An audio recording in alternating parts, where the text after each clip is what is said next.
Uite un episod care nu trebuia să apară, dar suntem la concursul de eleganță de la Sinaia și avem aici o mașină extrem de rară. Este un Porsche 356, primul Porsche de serie. Și mașina asta este de la Porsche Museum și aparține familiei Porsche. Îl am alături de mine pe Dan Scarlat, colegul meu de la revista Top Gear România. Eu doar reglez bujiile aici, nu altceva. Bujiile? Unde-s bujiile? Da. Și o să facem un mic tur al mașinii. Avem și câteva imagini cu ea când am mers cu ea, că am avut ocazia să o mutăm dici până acolo. Nu știu cât de mult va prinde, dar hai să încercăm să facem ceva frumos. E păcat, era păcat să nu arătăm mașina. Hai, mașini cu Luci Popa începe.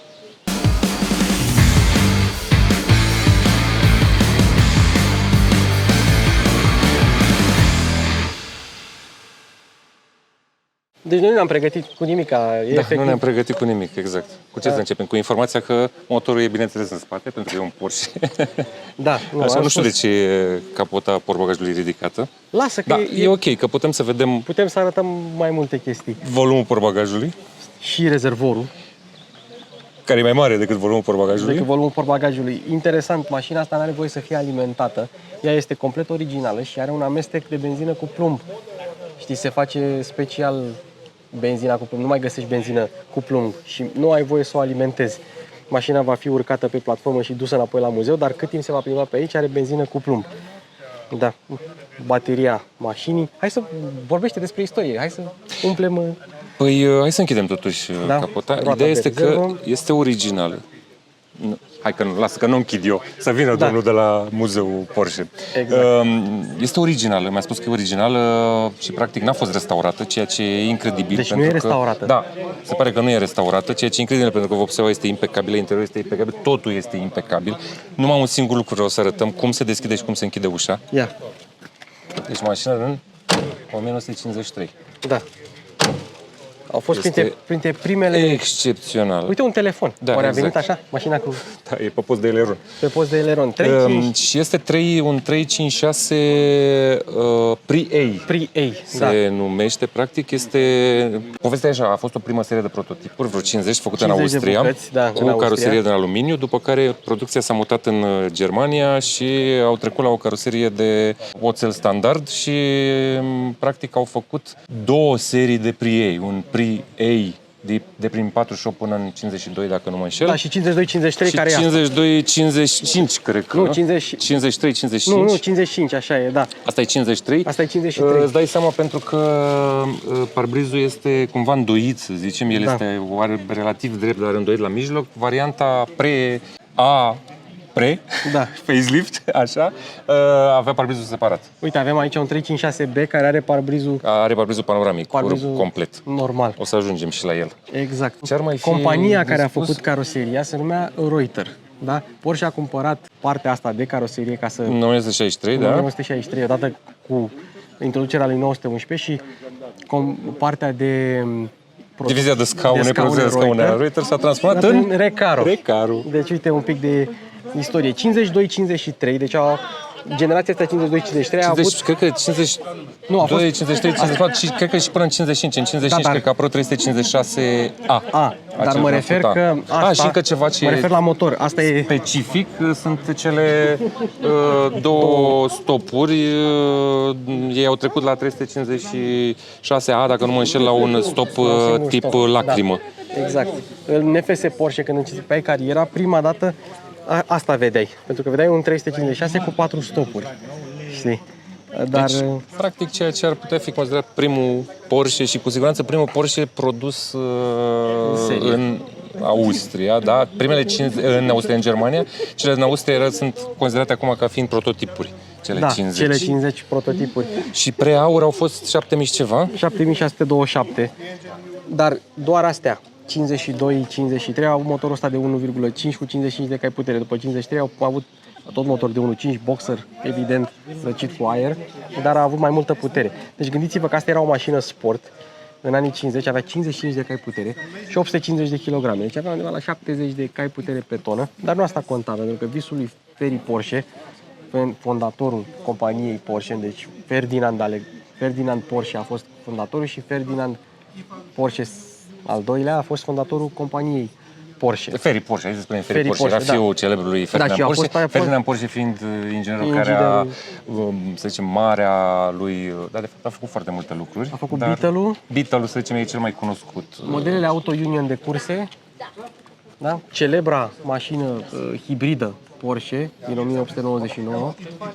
A făcut Probabil prima mașină, că e 1900, pe acolo, până 1900, 1899 a fost. da, Era prima fix înainte de mașină 1900. Gen hibridă, bine, e greu de spus că a fost sau nu, că oricum datele sunt foarte obscure din perioada aia, știi? Dar acum s-ar putea spune că e, da, prima.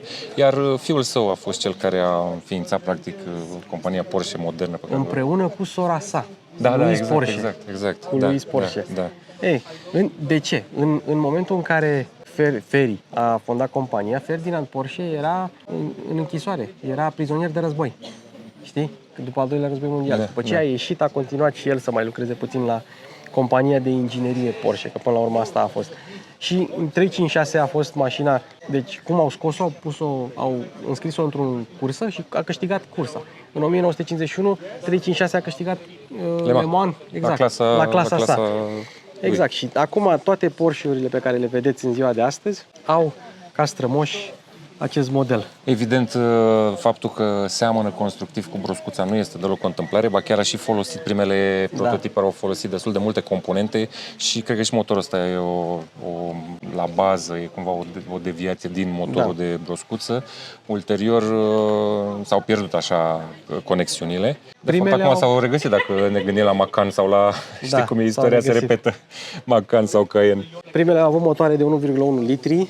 Și uite, ia uite, un selfie în probabil unul dintre cele mai scumpe Porsche 356. S-a încărcat și bateria de la lavalieră și anvelopele sunt 2013, chiar dacă par, n-ai cum să pui anvelope din anii 50 pe mașină, dar uite, toată filozofia lui Ferry Porsche era să fie ușoară, aerodinamică și agilă. Nu trebuia să fie putere. El credea că dacă ai o mașină ușoară, cu mai puțină putere, e mult mai plăcută la condus decât una mare, supramotorizată. Dacă stai să te gândești bine, o mașină nu foarte puternică, dar pe care să o conduci tare, îți oferă un nivel de satisfacție destul de ridicat. Și mașina asta se conduce foarte ușor. O să punem la final, chiar dacă o să fie vertical, s-ar putea să fie vertical imaginea, o să vedem cum o pune Bogdan. Se conduce foarte ușor. Chestia e că eu amândoi am condus destul de puțin, nu știu, câțiva zeci de metri probabil, dar bine, mașina e inestimabilă, nu vreau să mă gândesc că sute de mii costă. Asta cred că e... cred că e sute de mii sau chiar spre milion. Sau chiar spre milion, nici nu vreau să fac o estimare. Gândiți-vă că un 356 într-o stare foarte bună, probabil că e undeva de la, nu știu, 60-80 de mii încolo, 100 de mii, chiar depinde în ce stare ar fi. Estimarea pentru acest 356B galben e de peste 100 de mii. Peste 100 de mii. Așa că asta fiind din cea mai limitată, să zicem, mai mică serie, probabil minim 300 de mii, dacă nu 500, dacă nu 1 milion, dacă nu... Și îmi place că arată și aici, uite, caroserii Reuter Stuttgart, vezi? Ceea ce pe aia nu scrie, dar e o bucată de istorie pe care o vezi foarte greu. E fix piesă de muzeu. Hai să arătăm și interiorul. Hai să arătăm și interiorul. Te duci tu la volan? Mă duc eu la volan, da. Mașina, pentru cine a jucat NFS Porsche, are oglindă doar pe stânga și e foarte micuță. Uite, caroserii Reuter și arată seria aici. Eu m-am băgat repede înăuntru, știi, că câte șanse ai, știi, să mai stai Geamurile sunt într-unul din Porsche-urile originale. De aici deschizi ușa și de aici o închizi. Foarte simplu, dar uite, piele pe fața de ușă. Aici, ce material crezi că e ăsta? Are un nume, dar îmi scapă acum. Da, și mie. De asta mă așteptam să zici tu. E original, asta e important. Fii atent. Deci, uite-te un pic la modul în care merge acest semnalizator. Mi-a arătat Vlad mai devreme că practic are și un martor luminos care funcționează și în momentul în care îl acționezi, el semnalizează la rândul ca să-ți arate.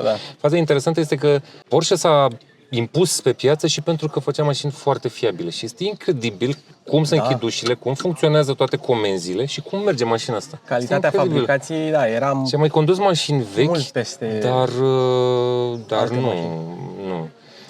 Dă-mi și mie scaunul, te rog, pe spate. Ca să am și eu loc și acum împinge. Așa. E la maximum? Cred că da. Să pot să arăt și eu bordul. Contactul în stânga, știți povestea cu Le Mans? Cu Le Mans. Pe vremea aia s-a luat startul, practic, șoferii stăteau peste drum de mașini și trebuia să alerge, să până intre la în mașină, mașină, să da. pornească mașina, să plece și atunci povestea, legenda spune că Porsche a pus contactul acolo pentru că șoferul cu mâna stângă să pornească motorul și cu dreapta să nu mai pierde, să bage în viteză, să plece direct, știi? Și apropo Și de așa a viteză, rămas până în ziua de astăzi. uite, Cam ăsta schimbătorul. este schimbătorul. Da, În și mod normal, și pedalierul este foarte deplasat către centrul mașinii. da. Vezi, pentru că, fiind mașina destul de mică și de îngustă, aici e pasajul roții. Aici e pasajul roții, dar totuși este mai deplasat decât în mod normal. Probabil a fost o chestie, nu știu, a fost mai simplu să, nu știu, sau mai eficient să conecteze comenzile. Acolo există un buton care acționează pompița de la ștergătoare. De la ștergătoare, da. Da, Lichidul de parbriz. Am crezut că poate e fază scurtă, fază lungă, dar nu. Are 4 trepte de viteză și marșarierul este în jos și în sus, deci cumva Deci în jos. apesi cumva, tragi spre tine și împingi în față. Da, și împingi în față, exact cum... La mine ar fi efectiv sub picior, Sub picior. sub genunchi. Ei, eu am ajuns foarte greu la pedale, dar schimbătorul se acționează foarte ușor, pedalele sunt foarte ușoare, direcția în sine e foarte ușoară, uite, asta este... Da, e foarte ușoară, pentru că fiind motor spate și mașina destul de ușoară, n-ai nevoie de servo. La N-ai fel, nevoie. nu ai nevoie de servofrână.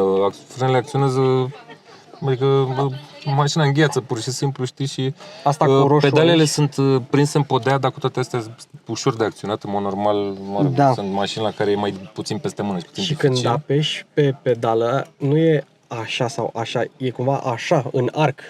Când face un arc, când apeși pe pedală, frâna de mână este aici. Asta este frâna de mână. Apeși ca să o dezactivezi și tragi către tine ca să o activezi. Da?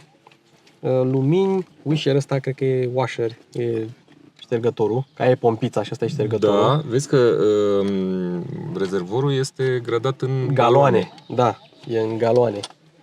Și aici iar o chestiune, atât atenția, Vlad, vezi că ai același ac care îți arată temperatura în grade Celsius și în Fahrenheit. Și în Fahrenheit, da. Porsche s-a vândut încă de pe la început și în America. Da, și asta e temperatura uleiului, atenție. Ba chiar e temperatura uleiului. Da. Ba chiar e o poveste că pentru o perioadă foarte scurtă de timp s-a numit Continental și În America. Da, și Ford care avea Lincoln Ford cu Continental. Lincoln, da. Și aia e o chestie foarte interesantă, că numele ăsta Continental definea ideea de Europa. De Europa, știi? da. Și Ford a luat-o, dar a mai fost și Bentley Continental și nu știam, am aflat recent că și Porsche a folosit, dar cred că un singur an. Și după doar în aia 55 s-au folosit Continental și astea European. Continental, da, eu după aceea s-au numit European, dar astea Continentalurile sunt foarte scumpe și foarte căutate de colecționari pentru că sunt rare, doar un singur an s-au folosit. Și Continental a fost chiar un sub-brand al lui Lincoln și după aceea a lui Ford, au vrut să facă o mai perioadă de lux. chiar atunci, o perioadă scurtă de Da. timp, au vrut să facă brandul de lux concurent cu Cadillac sau peste Cadillac, de Peste fapt a Cadillac. fost Continental și există ceea ce acum e considerat Continental Mark II. Da. E un singur model care s-a produs Un 55, singur model, 56, 6, 57. cam așa. Ei, Foarte și pe rar. acel model Mă rog, nu e chiar a foarte apărut rar. sigla... Sincer, să te găsești un Continental Mark II mai ieftin decât un Porsche 356. E În posibil. stare similară. Și emblema de la Lincoln, steaua în 4 colțuri, a fost pe prima dată pe Continental. În 1956 introdusă și după aceea, în 1958, a preluat-o Lincoln cu tot. Da. Și Continental a devenit o versiune de versiune caroserie de caroserie. scumpă a lui Lincoln. Mă rog, am dat un altceva. Da, nu contează. 200 de km pe oră, îți dai 200. seama să arăți la copiii care Păi, se eu uitau pe, știi? Eu prindeam 160 în FS Porsche cu astea. Da. Adică la vale probabil că lua. Vitezometru care a dat până la 200. 40.000 de Nu, era aerodinamică Foarte. și era ușoară. Foarte. Deci da, la vale probabil că lua. Probabil Plus că lua. Nemții aveau de atunci autostrăzi fără limită de kilometri, așa că... Uite, linia roșie începea la 4.500 și, din ce am aflat, în oraș crește temperatura uleiului foarte mult, că n-ai apă, n-ai temperatura apei și dacă o scoți în afară, imediat scade. Adică nu e o mașină să o freci în, uite, starterul. Dacă noi credem acum că... Da, că s-a inventat pornirea la buton. Pornirea la buton. Porsche a avut-o. Aici, probabil, e ceva. Aici, cred că pentru versiunile, mă rog, unde alegeai radio, ăsta era difuzor. Da. Asta nu are. Bagi Nu. mâna, iată. Aha. Scrumieră, că orice mașină trebuie să aibă scrumieră în Pe perioada vremea aia, da. Ok, și arată Un torpedo. Tripmaster Trip pentru Master. care nu vreau să estimez, dar mă gândesc că puteai să, adică având în vedere că mașinile, știi că erau chestiile alea, știi, câștigi sâmbătă și o conduci lunea. Lunea, sau, da, win știi? on Sunday, sell on Monday. Exact, da. deci bănuiesc că pe vremea aia mai erau și oameni care participau cu mașini de stradă în curse și atunci era de folos acest Tripmaster și un torpedo pe care nu vreau să trag de el pentru că, ok, deci știi, Și are și acte de Germania. peste asta am putea să ne uităm totuși. Da. Doctor inginer, da. Ce Da, prima companie inițial avea alt nume. Avea alt nume, din da. 48 până în 50, nu mai Da. știu, se numea Ceva altfel. Tot Porsche, tot dar Porsche, da. Porsche inginerie sau caroserie sau ceva, Da. construcție. compania din Austria. Da. Porsche Platz 1 Stuttgart. Exact, asta e adresa, știi? Da. Porsche Platz numărul 1. Asta e tare. Bun. Așa, uite, acolo mai ai un spațiu de depozitare. Da, probabil cartea mașinii. Ce Cartea zici? mașinii. Fi cartea mașinii, să vedem. Nu e cartea mașinii. E ceva Este, da, trusă. este o veste, ceva. Caroserii Reuter. Da, am văzut că erau foarte mândri să-și pună emblema asta. Mergem să vedem și B-ul, Da, vedem uite. cam cum a evoluat. Aici e parasolar. Ce ai un parasolar? Ce? E așa de drăguț Da. acest comutator. Dar nu era ceva similar la Dacia, la 1300. Ba da, bănuiesc că era un sistem. Dar parasolarul ăsta totuși e mai neobișnuit, mă rog, Uite plafonul ce pentru cum înțelegem noi astăzi. moale și evident aveai locuri spate. Apropo, Conceptul n-ai ăsta. centuri de siguranță în mașina asta.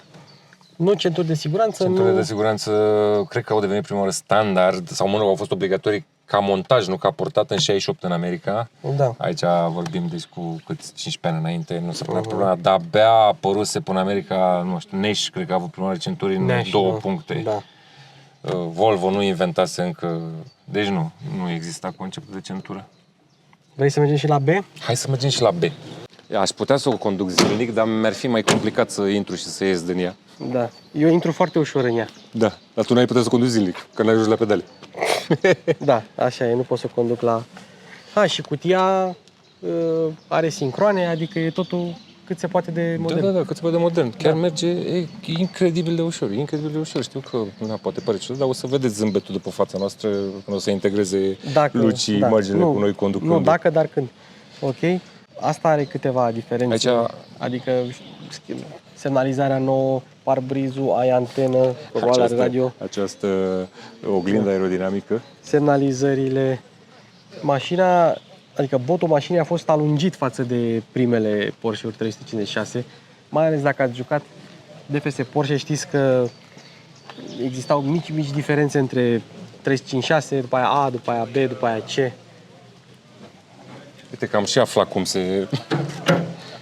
Așa. Ce vreau să arăt este că și ornamentul ăsta, îți dai seama, știi, că Da. el a apărut de Dar la știi că 356A, dacă nu mă înșel, acel nas mai proeminent.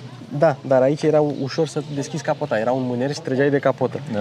Pe când la B poți să faci același lucru, dar nu mai ai mâner, știi, cu gaură. Pur și simplu Da, tragi poți de să-l- el. Farurile, deci vezi că cumva sunt un pic mai proeminente și Da. cumva ne amintește deja de urmașul care a fost 911 și 912. Rezervorul era aici, pe când la... E că la bruscuță ridici Ridici capota, da. capota și... Deci câteva evoluții. Uite, și aici scrie caroserie Werk Reuter. Apare scrie doar pe dreapta. Că am zis eu că nu apare. Apare scrie doar pe dreapta. Vezi ceva diferențe. Mașina e mai lungă, probabil că au vrut să o facă mai spațioasă ca să poată să o vândă și la americani. Da, Știi? geamurile sunt mai mari, vizibilitatea mai bună, acele stopuri tip lacrimă de care spuneam mai devreme. Da.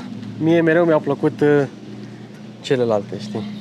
Îți dai seama, mi-a arătat chiar proprietarul Andrei, o să-l chemăm Da. dacă ești pe el, îți dai seama că este un B pentru că atât pe pre-A sau pre-A, Da. cât și pe A au avut o singură grilă centrală, știi? Și B-ul a avut două. B-ul Și a avut C-ul la două. fel, parcă. Și C-ul, da, cred că tot două. La C-ul seamănă și mai mult cu 911 sau 912. Valiza? Poftim? Valiza îți place? Da, valiza e foarte drăguță. Hai să răși la interior. Hai, treci tu la volan de data asta. Așa, Ok. ce avem aici? Avem un volan În 3 spițe. profilat și deja cu... Cum se numea materialul ăsta? Da, avea și erau pus și pe Mercedes materialul ăsta. Da. Pe toate mașinile din perioada aia. Frâna de mână s-a schimbat un pic, poziția pedalelor văd că e aceeași, schimbătorul vezi că e cumva, vezi, E mult mai apropiat de șofer. Da, ori planșa de bord este cumva mai îngropată puțin, Da. ori schimbătorul e mutat, dar acum deja e mai normal, adică schimbătorul e într-o poziție obișnuită, nu este sub planșa de bord. Ai idee ce an e mașina asta? 61 sau 62, dar Da. știi ce, are o poveste minunată mașina. Da. Și sincer, dacă vrei să-i dedici 5 minute, o să vorbim cu proprietarul. Hai, cheamă-l. Da? Da. Bun, altceva, vezi radioul care are... Da, asta e în mile pe oră. Vezi? 120 de mile a pe fost 200 de kilometri. vândută... Da, hai să-l auzim pe el. Și- Deci, el este Andrei. Da? cel Salutare! care are această frumoasă mașină, pe care o are de un an. Participant în concurs de eleganță de la Sinaia, versiunea 2023, îi urăm succes. Dar zi-ne povestea mașinii, că asta e interesantă, că am văzut că, în primul rând, în ce an e? 61-62? 1961 este un model B, America. America, da? Da. Făcut pentru piața din Statele Unite, cu un istoric absolut complet, ceea ce înseamnă că avea un portofoliu, chiar și factura de achiziție originală a mașinii. Și noi am Mi-ai arătat. Deci a dat a Cel făcut, care a a făcut un cumpărat-o, trade, un troc. un troc, trade. propriu zis, da. A echivalat un Volvo 122S din 61, deci vorbim tot de o mașină absolut nouă la vremea aia, și au mai plătit timp de 3 ani de zile $82 lunar. Da. Deci asta 82 de dolari, bine, echivalent astăzi ar fi Am făcut un calcul, 600 să știi. probabil, sau cât? Am făcut un calcul, asta nu am făcut la valoarea ratei, însă mașina, dacă ar fi fost acum ar fi valorat nouă aproximativ 55.000 de euro. Da. Asta ar fi. Cam atât era și prețul, cred că cam asta a fost și prețul la... $47.000 era asta nouă, deci am Da, a fost tot așa inflație puțin Inflație, între da. începutul anilor 50 și începutul anilor 60. Povestea este foarte frumoasă. În mod surprinzător am găsit-o am găsit-o listată la un dealer în Germania. Am avut câteva condiții principale să putem să evaluăm starea caroseriei corespunzător. În 3 zile de la ce am reușit să tragem ca anumite concluzii, am fost în Germania și ne-am întors cu ea pe platformă acasă. A fost o... Da, ea era funcțională, complet funcțională. Da, ea era funcțională. Este de menționat că domnul Abman, fostul proprietar, o avea în posesie de la mijlocul anilor 80, Da? adică de foarte mult timp, și ca orice meșter care își iubea mașina, și acum pot să vă spun că are podeaua plină de vasilină și de ulei ars, așa că caroseria este într-o stare foarte, foarte bună. Asta a fost principala condiție pentru noi la achiziție. În rest, da, așa cum o vezi sau cum ai și filmat-o, este super funcțională, ne bucurăm cât de mult se poate la traficul de București, dar mai mult în afară. Cât de departe ai curat să mergi cu ea? Așa cum e în starea asta. Așa cum este în starea asta, că aș putea merge oriunde. Până la urmă vorbim de un motor de broască, adică un motor simplu cu 2 carburatoare Zenit, care își fac treaba foarte bine. Chiar acum au primit o revizie generală și mașina se mișcă excelent. Și așa cum ai menționat și tu, este foarte, foarte ușor și plăcut de condus. Da, eu nu m-aș fi așteptat să fie atât de ușor de atât de condus. Știu că am ușor, zis de nu știu câte ori Da, chestia asta chiar amândoi, este. dar e incredibil. Este foarte ușor de condus. Dacă ați condus Dacia sau Olsit, nu are nicio treabă cu nimic de genul ăsta. Hai că olsitul ca olsitul, dar Nu, o Olsitul se Dacie... conduce mai greu decât Dacia. Da, depinde de Daci. Depinde de Olsit. Cred că în familia mea n-am avut noroc de Daci bune. Ca și drum exterior, am făcut câteva drumuri lângă București, Snagov sau alte locații și se comportă excelent. Adică o viteză de autostradă poate să fie și chiar 130, dar ea se simte extrem de bine în largul ei la 190-100, motorul sau de extraordinar, nu este turată. Cât de turată e la 100? Asta era. Asta Da, chiar o să vrea unii oameni să afle cât consumă. Nu știu să Cât spun. prinde și cât consumă. Cât prinde tot așa. Cred că cel mai tare a mers cu ea 130, cred. 130. Pe autostradă. Mai exista o rezervă de putere, dar am zis că este suficient, ținând cont de vechimea ei. Legat de consum și de restul întrebărilor, nu știu să spun, nu l-am făcut niciodată. Da. Nu știu, Nu nu știu, contează. habar nu am. Deci, spune-ne și ce motor are, că asta are motor de 1.5 Ok. și asta, a ta? Dacă vrei să vii până în spate să filmezi un da, pic. da. Că pe 3, 5, 6 au fost, cred că, peste 30 de motoare diferite de-a lungul anilor.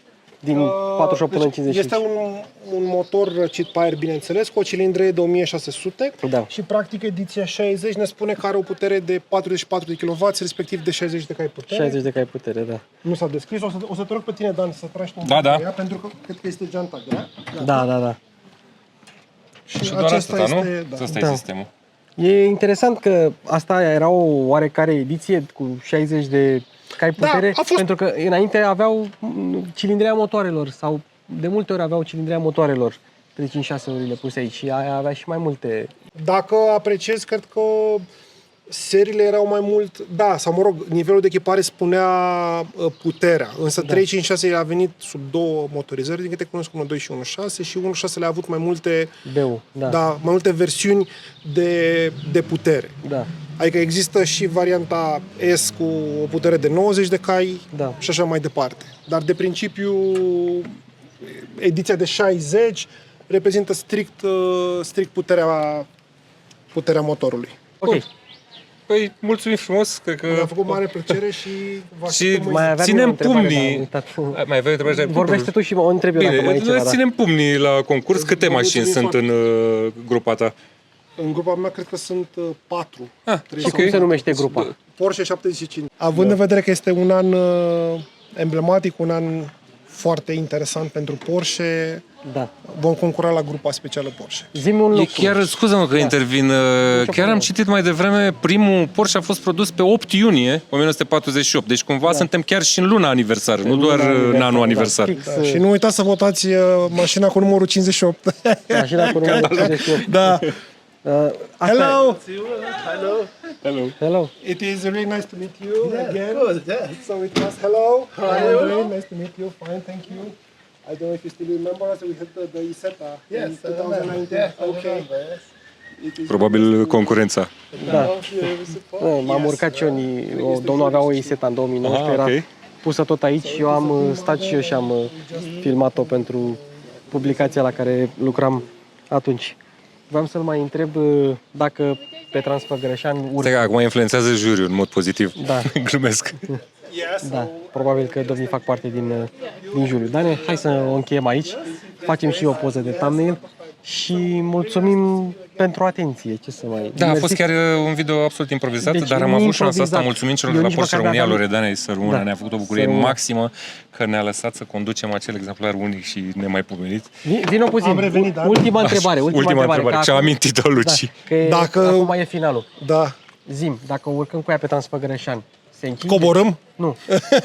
Exact, Cred că asta era... Se încinge? Cum se încinge? Având în vedere că sistemul de frânare este cu tambur Da. și pe față, cred că nu urcatul este problema, ci Problematic coborâtul. Cred că ceurile aveau disc, nu? Disc, da. Da, deci dacă Deci vreți să mergeți pe Transfăgărășan, căutați un 356C.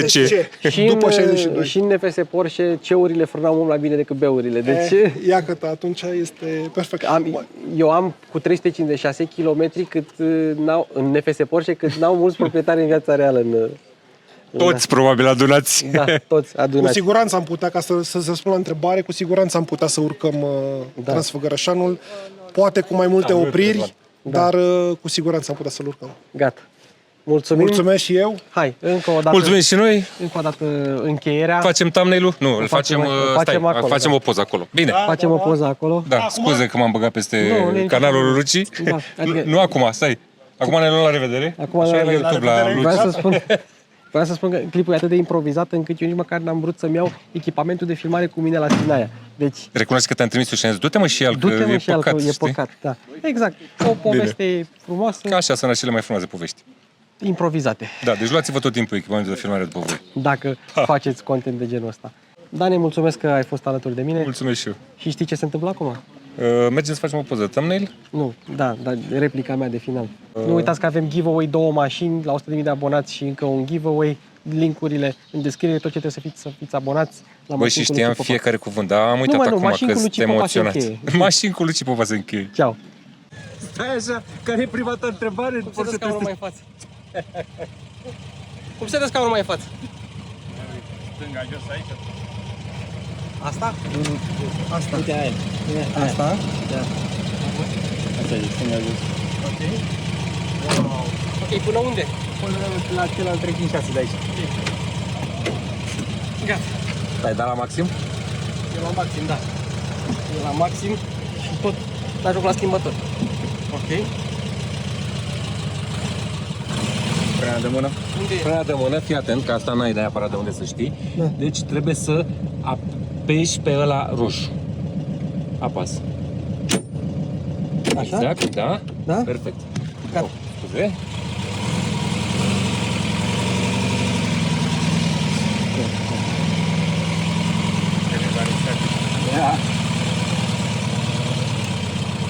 Cu jumătate de față e concentrat, cu jumătate râde. Așa, și acum? O bag cu fața sau cu spatele? Tu acolo, Unde? tu acolo și o să o bagi cu spatele, bănuiesc.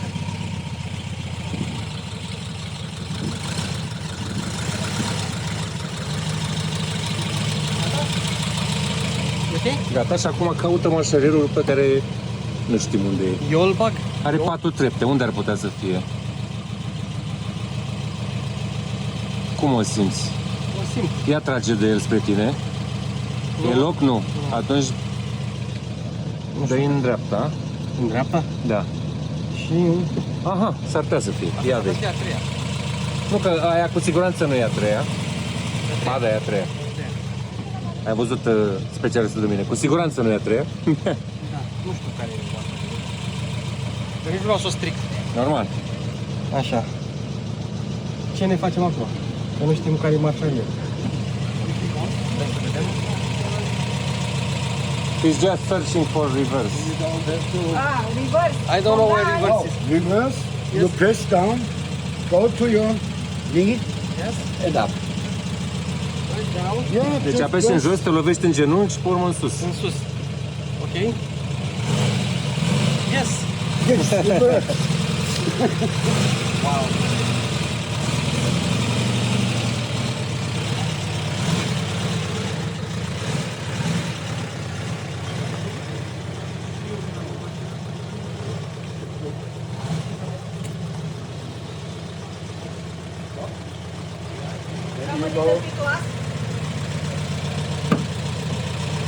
Frână.